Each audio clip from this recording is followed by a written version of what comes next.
Bismillah walhamdulillah wassalatu wassalamu ala rasulillah wa ala alihi wa sahbihi ajma'in amma ba'du. Assalamualaikum warahmatullahi wabarakatuh. Sinabi ni Allah subhanahu wa ta'ala sa banal na Quran, laqad khalaqnal insana fi kabad.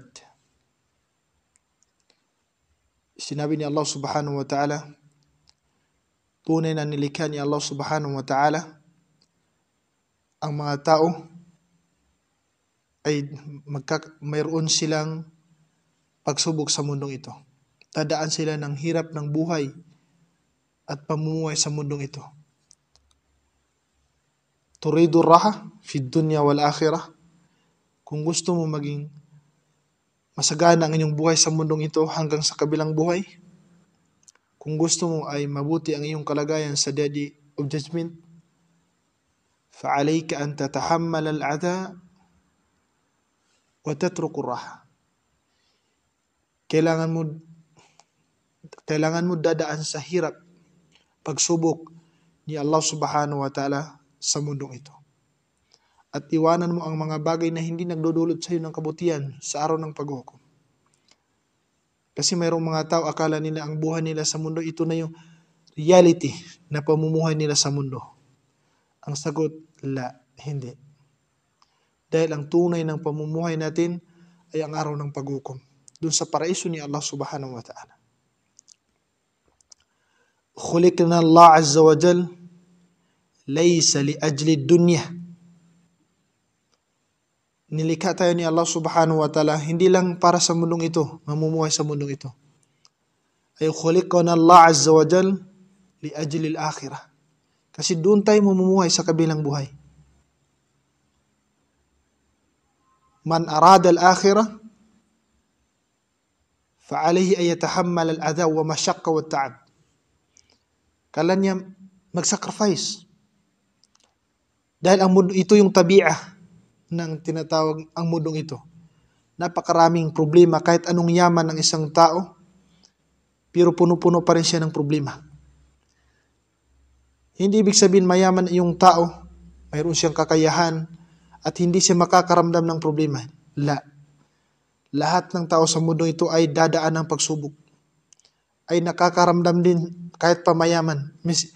Duka man, mahirap man at mayaman at titikim sila ng pagsubok ni Allah subhanahu wa ta'ala. Kailangan natin magtitiis dito sa mundong ito.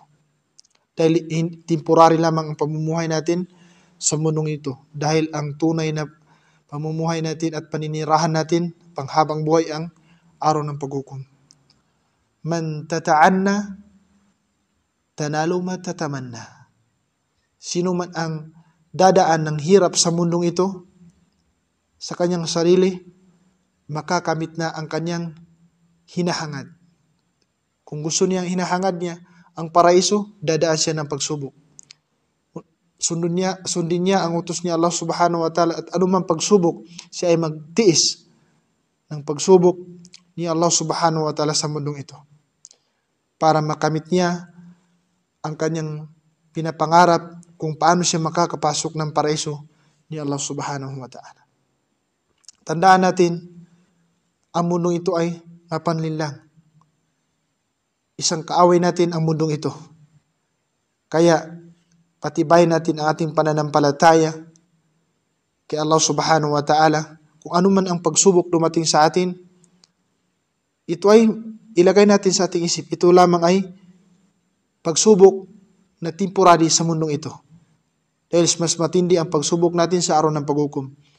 Kaya paghandaan natin ang pagbabalik natin kay Allah subhanahu wa ta'ala, mga kapatid sa pananampalataya. At magtiis sa mga pagsubok ni Allah subhanahu wa ta'ala. Alladhina jahadu fina lanahdiyannahum subulana. Yung mga taong nagtitiis sila sa utos ni Allah subhanahu wa ta'ala, gagabayan sila ni Allah subhanahu wa ta'ala sa kanyang daan. Tuturuan sila ni Allah subhanahu wa ta'ala. Wallahu yuhibbul muhsinin. Dahil si Allah subhanahu wa ta'ala, kinaibigan niya ang mga taong gumagawa ng kabutihan sa mundong ito para sa kabilang buhay. Wa sallallahu ala nabina Muhammad wa ala alihi wa sahbihi wa barik wa sallam. Bismillah walhamdulillah wassalatu wassalamu ala rasulillah wa ala alihi wa sahbihi ajma'in, amma ba'du. Assalamualaikum warahmatullahi wabarakatuh. Sinabi ni Allah subhanahu wa ta'ala sa banal na Quran, laqad khalaqnal insana fi kabad.